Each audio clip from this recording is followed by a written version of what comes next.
Welcome to square academy online. बघा, Solapur GMC ची संपूर्ण जाहिरात नोटिफिकेशन आलेलं आहे. आय होप सो सर्वांनी बघितलं असणार. पहिल्यांदा एक पेपरमध्ये कटिंग आली होती, त्याबद्दल मी अपडेट केलं होतं. आता एक्झॅक्टली नोटिफिकेशनमध्ये काय दिलेलं आहे, सिलेबस कोणत्या प्रकारे असणार आहे, कंडिशन्स काय काय आहे, कोण फॉर्म भरू शकतो, काय क्वालिफिकेशन लागतं, पर्सेंटेजची काही रिक्वायरमेंट आहे का, कशा प्रकारे फॉर्म भरायचा, रिझर्वेशन करता कोणकोणते डॉक्युमेंट्स लागणार, या सर्वांची उत्तर मी तुम्हाला इथं देणार आहे. तर आज आपण बघणार आहोत चतुर्थ श्रेणी कर्मचारी गट ड करिता पदभरती 2025 ची महाराष्ट्र शासन सोलापूर जीएमसी. आता एक जणांचा प्रश्न आला, म्हणजे युट्यूबवर जे खाली कमेंट बॉक्समध्ये प्रश्न टाकतात, त्याचा जो मी लोकमतची जी कटिंग दाखवली होती त्यावेळेस सेशन मध्ये, की सर अशा वेगवेगळ्या किती जीएमसी आहेत महाराष्ट्रामध्ये आणि त्यांचे कोणकोणत्यांचे आतापर्यंत फॉर्म आलेले आहेत, एक्झाम झालेले आहेत आणि अजून कोणकोणत्या जीएमसीची ऍड येऊ शकते. तर त्याच्याबद्दल मी सर्वात पहिल्यांदा 2 मिनिटं बोलणार आहे आणि त्यानंतर एक्झॅक्टली या जाहिरातबद्दल आपण डिस्कस करणार आहोत. तर सुरुवात करूया.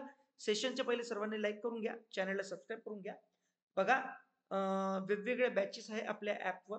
ऍप डाउनलोड करायची लिंक खाली डिस्क्रिप्शन बॉक्समध्ये दिलेली आहे, तिथून तुम्ही बघू शकता.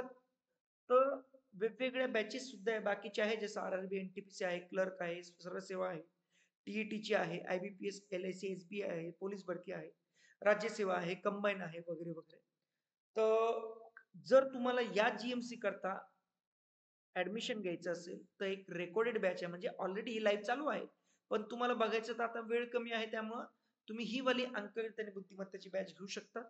याच्यामध्ये तुम्हाला सर्वस्व भेटणार, परंतु या बॅचमुळे तुम्ही इतर बाकीचे हे इतर एक्झाम करता सुद्धा परीक्षेकरता तयारी करू शकता. त्यामध्ये मॅथ्स अँड रिझनिंगचे सर्व काही पीडीएफ, क्लास नोट्स आणि chapter wise practice set, question paper सर्व मी काही प्रोव्हाइड केलेलं आहे. आणि एनटीपीसीचे फॉर्म ज्यांनी अजूनही भरलेले नाही त्यांनी प्लीज भरा एनटीपीसीचे फॉर्म. का? कारण की या एनटीपीसीच्या फॉर्म मध्ये अंडर ग्रॅज्युएट आणि ग्रॅज्युएट दोन्ही प्रकारच्या परीक्षा आहेत. सध्या ग्रॅज्युएटचं 21 तारखेपासून फॉर्म भरणे सुरू झालेले आहे. अंडर ग्रॅज्युएटचे 27 तारखेपासून फॉर्म सुरू होतील. ठीक आहे, मी तेव्हा अपडेट करणारच. ही वाली ती लोकमतची कॉपी होती, ज्याच्यावर मी ऑलरेडी व्हिडिओ टाकला होता. त्या व्हिडिओच्या खाली कमेंट बॉक्समध्ये एकाने विचारलं होतं की जीएमसी वेगवेगळे कोणते आहे, तर त्याचं पहिल्यांदा उत्तर देतो. बघा, पहिल्यांदा इंग्लिशमध्ये लिहिलेलं आहे, मराठीमध्ये पण तुम्हाला दाखवतो. टोटल अशा 42 ते 43 जीएमसी आहेत. एकदा बघून घ्या. मी पुढं पुढं पेज घेतोय आणि ज्याच्यावर तुम्हाला टिक केलेलं आहे त्या जीएमसीच्या या 2025 मध्ये एक्झाम झालेल्या आहेत. जसं म्हणजे फॉर्म भरलेले आहेत. आता काहीचे जसं मुंबई आणि सांगली मिरज बाकी आहे, पण त्यांचे फॉर्म येऊन गेलेले आहे असं. तर ते पण मी टिक केलं. तर याच्यामधून मुंबई, वरती सोलापूर, आता हे ज्याच्याबद्दल आपण बोलत आहोत फॉर्म भरणं सुरू झालेलं आहे. मग बाकीची मुंबई, त्याच्यानंतर मुंबई, मग परत एकदा मुंबई. अच्छा, हा पण आहे इथं, हा एक टिक करायचा राहिला, हा वाला मुंबई. ठीक आहे, नांदेड, औरंगाबाद, हे संभाजीनगर आणि मिरज हे झालेलं आहे. त्याच्यानंतर परत मुंबई, पुणे आणि हे मुंबई, हेच मराठीमध्ये सेम दिलेले आहे. ठीक आहे, बघून घ्या. ओके, दिसतंय तुम्हाला? तर एवढ्या जीएमसीज आहे, याच्यामधून जेवढ्या लाल याने टिक केलेले आहे त्या झालेल्या आहे, बाकीचे आता होतील. आता हा पहिला पेज आहे आपल्या जाहिरातीचा, तर बघून घ्या, ओरिजिनल आहे. 22 तारखेपासून, ऍक्च्युली यांनी 22 तारखेपासून म्हटलं होतं, पण जाहिरात त्यांनी 23 ला दिली. ठीक आहे, 12 तारीख शेवटची आहे. शेवटच्या दिवसाची वाट बघू नका, पहिल्यांदाच फॉर्म भरून घ्या. कारण की तुम्हाला प्रेफरन्स विचारले जातात एक्झाम सिटीचे, तर त्या 3 प्रेफरन्स मधूनच तुम्हाला नंबर लागावा, याकरिता तुम्ही लवकरात लवकर फॉर्म भरा.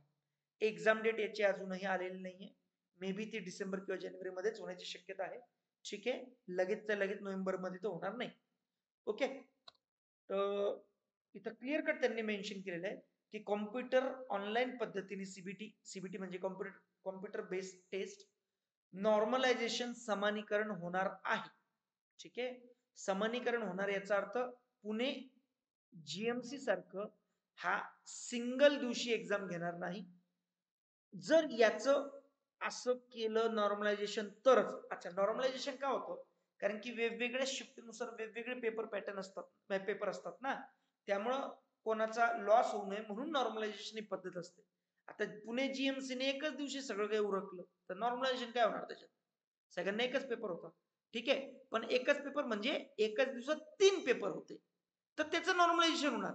पण फक्त एकच पेपर राहिला आणि एकच शिफ्ट आणि सगळ्यांचे एक, तर त्याच्यात नॉर्मलायझेशन नाही. हा फरक समजून घ्या. ठीक आहे. तर आरक्षणाबद्दल पहिल्यांदा बोलूया. महिला आरक्षणाचा खूप जणांचा प्रॉब्लेम असतो. त्यांनी क्लिअर कट मेन्शन केलेलं आहे बघा. 2023 चा एक जी आला होता गव्हर्नमेंटचा. त्याच्यामध्ये सांगितलं होतं, की जर जे खुल्या म्हणजे ओपन कॅन्डिडेट आहे आणि ओबीसी या दोघांमध्ये आहे तुम्ही आणि तुम्हाला फिमेल रिझर्वेशन करता अप्लाय करायचं आहे, तर तुम्हाला नॉन क्रिमिलियरची गरज नाही. ती अट रद्द केली होती सरकारने. पण या व्यतिरिक्त जर तुम्ही इथं बघा विमुक्त जाती गट अ, भटक्या जाती ब, भटक्या जाती क म्हणजे हे विजे, एनटी, एबीसीडी हे जर याच्यामधले असेल तुम्ही, तर तुम्हाला नॉन क्रिमिलियर सर्टिफिकेट लागेल. एससी एसटी याच्यात येत नाही. ठीक आहे. त्याच्यानंतर पदवीधर, अंशकालीन वगैरे वगैरे यांच्याकडे आता आपण 3 वर्षाचं काम केल्याचं वगैरे वगैरे हे प्रमाणपत्र, बेरोजगार असल्याचं प्रमाणपत्र हे तुम्हाला सादर करावं लागतं. खुल्या प्रवर्गातील आर्थिक दुर्बल घटक म्हणजे हे ज्यांना ईडब्ल्यूएस किंवा स्पेशल इकॉनॉमिक विकर सेक्शन वगैरे वगैरे याचा फायदा घ्यायचा असेल तर तुमचं एकत्रित, तुमचं नाही तुमच्या अख्ख्या कुटुंबाचं 8 लाखाच्या पेक्षा कमी असलं पाहिजे. पण ह्या इयरचं तर 2025 म्हणजे 1 एप्रिल 2025 नंतरच, आता हे तर आत्ताशिक सुरू झालंय ना, तर तुम्हाला ती व्हॅलिडिटी 2025-26 करता पाहिजे. म्हणजे तुमचं इयर्स फायनान्शियल इयर 1 एप्रिल 2024 पासून ते 31 मार्च 2025 करताच फायनान्शियल असेल, ज्याच्यामधलं तुमच्या अख्ख्या फॅमिलीचं 1,08,00,000पेक्षा कमी उत्पन्न असेल आणि ते व्हॅलिड असेल 25-26 करता असं असतं ते. ठीक आहे. हे तुम्हाला सगळं माहित असतं, उगाच मी सांगत नाही परत परत.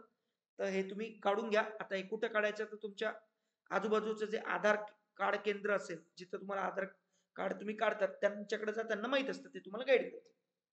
ठीक आहे. पात्रता तुम्हाला महाराष्ट्राचा रहिवासीच पाहिजे, बाहेरचे काही कॅन्डिडेट अप्लाय करू शकत नाही.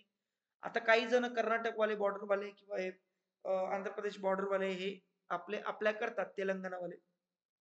तर त्यांना सांगतो, बघा तुमच्याकडं रहिवासी प्रमाणपत्र पाहिजे. रहिवासी म्हणजे डोमेसाईल सर्टिफिकेट, आणि डोमेसाईल सर्टिफिकेट हे आफ्टर 15 वर्ष तुम्ही इथं राहिल्या महाराष्ट्रात त्यांनाच भेटतं. 15 वर्षाचे रहिवासी. आता जरुरी नाही की 15 वर्ष एक खट्टीच पाहिजे. थोडंसं बाहेर गेलो मग परत आलो, तर असं टोटल तुमची जिंदगीतली 15 वर्ष पाहिजे. ठीक आहे, त्यांच्याकरता. ओके. आता वय कोणकोणते बघा, तर नॉर्मली तर 38 वर्ष आहे ओपन वाल्याकरता. Minimum 18, maximum 38. पण आता ज्यांना 43 आणि 45 पर्यंत आहे, त्यांना कोणकोणतं दिलं बघा, इथे क्लिअर कट दिलं. अराखीव अनरिझर्व्ह कॅन्डिडेट 38 वर्ष. मग बाकीचे SC, ST, VJ, NT, OBC, SBC, EWS सगळ्यांना 43 वर्ष, 5 वर्ष एक्स्ट्रा दिलेले आहेत. बाकीचे हे दिव्यांग, ठीक आहे, प्रोजेक्ट अफेटेड, ऑर्फन हे वगैरे 25, 43, 25, 25. त्यानंतर अंशकालीन कर्मचारी 46 आणि हे स्पोर्ट्स पर्सन 43 आणि एक सर्व्हिसमॅन वगैरे वगैरे वगैरे 25 पर्यंत आहे. आता जे ऑनलाईन एक्झाम देणार आहे त्याची कॉम्प्युटर बेस्ड टेस्ट होणार. 100च प्रश्न असणार आहे तुम्हाला. सरसकट सगळ्यांना सेम असणार. पोस्ट वाईज टेक्निकल याला वेगळं त्याला वेगळं असं काही नाहीये. आणि 2 गुण असणार प्रत्येकाला. ॲज युजुअल आहे. जीएमसीचं तुम्हाला माहितीच आहे. आता प्रॉब्लेम आहे की ही जीएमसी कोण घेणार?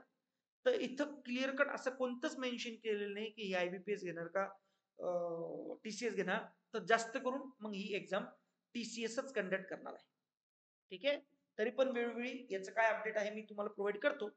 याच्यावर आपण युट्यूबवर ॲज युजुअल जशा बाकीच्या पुणे जीएमसी करता असो, नांदेड जीएमसी करता असो किंवा छत्रपती संभाजीनगर जीएमसी करता असो, आपण free of cost series conduct केली होती, तसं याच्याकरता पण करणार. आणि राहिलेल्या मुंबई आणि सांगली मिरज करता सुद्धा तुम्हाला त्याचा उपयोग होणार आहे. ठीक आहे, ऑनलाईन पद्धतीने. आणि याच्यात तुम्हाला जे मार्क भेटले तेच भेटले, याच्यात तुम्हाला फेरफार करता येणार नाही. किमान म्हणजे मिनिमम 45% गुण पाहिजे तुम्हाला. टक्के पर्सेंटेज मध्ये आहे, तर 200 मार्क आहे, तर 200 मार्काचे 45% असं.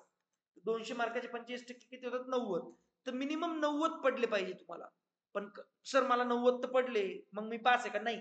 अबे कट ऑफ याच्यापेक्षा जास्त लागतो. तो कट ऑफ मध्ये येण्याकरता मिनिमम 90 पाहिजे. आता 90च्या खालीच आहे, तर तसे पण तुम्ही उडाले. ते लिस्टमध्ये तसं पण तुमचं नाव येणार. ठीक आहे. जसं हे झालं होतं नोंदणी व मुद्रांक विभागाच्या मेरिट लिस्टमध्ये. ज्यांना 90 पेक्षा कमी होते त्यांचं नावच नव्हतं लिस्टमध्ये. ठीक आहे. आणि पेपर मराठी भाषेतच असणार आहे, इंग्लिशमध्ये वगैरे वगैरे नसणार, म्हणजे इंग्लिश लँग्वेज इंग्लिशमध्ये असणार ऑफकोर्स. ठीक आहे. बाकीचं मराठीमध्ये असणार. त्याच्यानंतर परीक्षा केंद्र तुम्हाला असे 3 निवडण्याचा ऑप्शन देतात, पण हे काय आहे, यांनी क्लिअर कडे यावेळेस मेन्शनच करून दिलं की जरुरी नाही की तुम्ही जे 3 दिलं त्यामधूनच देणार आम्ही. तर त्या त्यांच्या डिमांडनुसार ते हमी देता येणार नाही त्यांना. नंतर काही तक्रार करायची नाही की मी 3 निवडले आणि 3 पेक्षा मला दुसरंच भलती 100 किलोमीटर दूर पाठवलं. माहित नाही. तुम्हाला यायचं असेल तर या, नाहीतर नका येऊ. त्यांनी क्लिअर कट हात वरती करून टाकले. यावेळेस तर देऊनच टाकले त्यांनी ऑफिशियल. कारण की बाकीच्यांचं असं झालं होतं जीएमसी पुणेवाल्यांचं. होता पुण्याचा, दिलं कोल्हापूर. कसं जाणार एवढं दूर? मुंबईचा होता, पुणे दिलं तरी त्यांना ठीक आहे ते. पण असं होऊ शकतं म्हणून त्यांनी पहिल्यांदाच सांगतो तुम्हाला की लवकरात लवकर फॉर्म भरा. फॉर्म झालाय सुरू. बाकीचं तुम्हाला हे काय वोटर आयडी, पासपोर्ट वगैरे बघा एकच सांगतो. तुमच्या ऍडमिट कार्डवर जे नाव येणार आहे, तुमच्या ऍडमिट कार्डवर जे नाव येणार आहे त्याचंच मला आयडेंटिटी प्रूफ पाहिजे. आयडेंटिटी प्रूफ पाहिजे. मग तेच आयडेंटिटी कार्डवरच घ्यायचं. आता ऍडमिट कार्डवर नाव आलं मिस्टर संजय आणि तुमचं ऍडमिट कार्ड आहे आधार आणि त्याच्यावर तुम्ही लिहिलेलं आहे SANJAYY लिहिलेलं आहे, तर हे चालणार नाही. म्हणजे ते ऍडमिट कार्ड म्हणजे ऍडमिट कार्ड तर ऍडमिट कार्डच राहील, पण ते आयडेंटिटी कार्ड नाही चालणार. म्हणजे मग तुम्हाला सेंटरमध्ये आत नाही जाऊन देणार. त्या सेंटरवाला जिथं इन्व्हिजिटर राहतो तो काय चेक करतो ऍडमिट कार्डवरचं नाव तुमच्या आयडेंटिटी कार्डवरचं आहे का नाही. बस मग तुम्ही तसं आयडेंटिटी कार्ड घ्या ज्याच्यावर तुमचं ऍडमिट कार्डचं नाव सेम असेल. बस झालं मॅटर क्लोज. आता प्रवेश शुल्क सेम आहे सगळ्यांना 1000 रुपये आणि बाकीच्यांना 900 रुपये. असं काही जास्त फरक नाही, 100 रुपयाचा फरक आहे. नॉन रिफंडेबल आहे, भेटणार नाही तुम्हाला काही परत. ठीक आहे. बाकी माजी सैनिक, दिव्यांग, हँडिकॅप वगैरे यांना शुल्क माफ आहे. ठीक आहे. आणि ऑनलाईन पद्धतीनेच भरा. परत एकदा सांगतो 153 पोस्ट आहे टोटल. कोणकोणते कक्ष सेवकचे सर्वात जास्त 123, सर्वजण याच्याकरताच भरणार. परंतु कक्ष सेवक मध्ये तुम्ही भरणारच, पण सपोज मी माळी करता पण भरू शकतो का, याच्या करता पण भरू शकतो का, बघा तुम्हाला ज्याच्या करता भरायची भरा. मी तर म्हणतो सगळ्यांना भरायचं तर भरा. कोणतं तरी एक तरी पोस्ट भेटेल तुम्हाला. ठीक आहे. सगळे पैसे तुमच्या पहिल्या सॅलरी मध्ये कव्हर होईल, परंतु प्रत्येक पोस्ट प्रमाणे 1000 रुपये भरावे. तर तेवढं भरण्याची गॅरंटी असेल तुम्हाला तर भरा. ठीक आहे. भरायचं असेल तर सगळ्याला 10वी उत्तीर्ण पाहिजे. SSC म्हणजे 10th क्लास पाहिजे. 8वी वाले चालणार नाही, 12वी वाले ऑटोमॅटिकली चालतात. आणि 10वी मध्ये एवढेच पर्सेंटेज पाहिजे असं काही नाहीये. ओन्ली 10th पास आहे.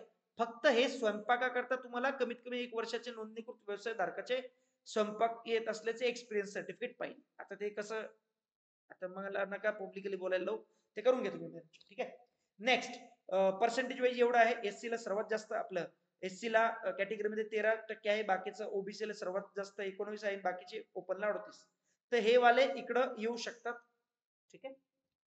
आता ज्यांना हँडिकॅप आहे त्यांना जर स्वतःचा स्क्राईब म्हणजे स्वतःच लेखनिक पाहिजे, तर आत्ताच्या आत्ता फॉर्म भरून ते फॉर्म मध्ये अटॅच करायचं तुम्हाला.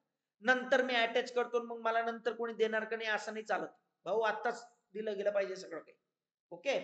आणि बाकीचं हा सिलेबस मध्ये बघा मराठीमध्ये टोटल 50 प्रश्न 25 प्रश्न 50 गुण सगळ्यांना सरसकट राहणार. समानार्थी शब्द, विरुद्धार्थी शब्द, जसं आपण मागच्या 3 GMC चे बघितलं. अनालिसिस मराठी आपलं नांदेड असो, छत्रपती संभाजीनगर असो किंवा पुणे GMC असो, अख्ख्या महाराष्ट्रात GMC करिता किंवा DMER करिता किंवा नोंदणी मुद्रांक करिता किंवा टेट करिता कोणीही free of cost series continue केलेली नाही. एक दोन सेशन घेतले, मॅटर क्लोज केलं. आपलं एकमेव चॅनेल आहे ज्यांनी कंटिन्युअस सिरीज घेतली आणि शेवटपर्यंत फ्री ऑफ कॉस्ट तुम्हाला फायदा करून दिलेला आहे. तर तसंच याचा सुद्धा फायदा होईल. बिलकुल ताण घेऊ नका. तर इंग्रजीमध्ये हा सिलेबस आहे. सर्वात मेन सिलेबस. खूप जण विचारत होते की सर तिथं बुद्धिमत्ता लिहिलंय फक्त, मग मॅथ्स विचारणार का नाही. तर त्या लोकमतच्या आलेल्या कटिंग मध्ये सुद्धा मी सांगितलं तुम्हाला की इथं मॅथ्स आणि रिझनिंग दोन्ही विचारणार. तर बघा हा वाला आहे तुमचा मॅथमॅटिक्सचा सिलेबस अंकगणिताचा आणि हा वाला आहे बुद्धिमत्ता म्हणजे रिझनिंगचा सिलेबस. तर दोन्ही कव्हर झाले की नाही.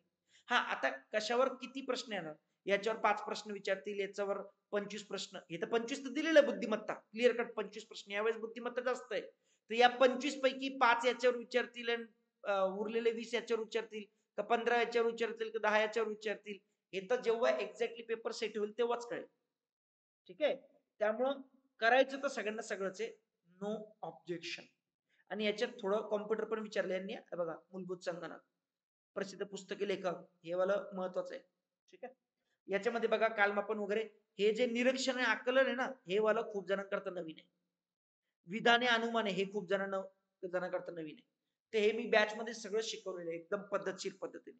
परत एकदा सांगतोय, खाली ॲपची लिंक दिलेली आहे. नाहीतर प्ले स्टोअरवर जा, स्क्वेअर अकॅडमी ऑनलाईन सर्च करा, तुम्हाला भेटून जाईल. iOS असो, Android असो, दोघांवर आपला ॲप चालतो. हा फायदा आहे. ठीक आहे. Android असो किंवा iOSचा असो, Appleवाला.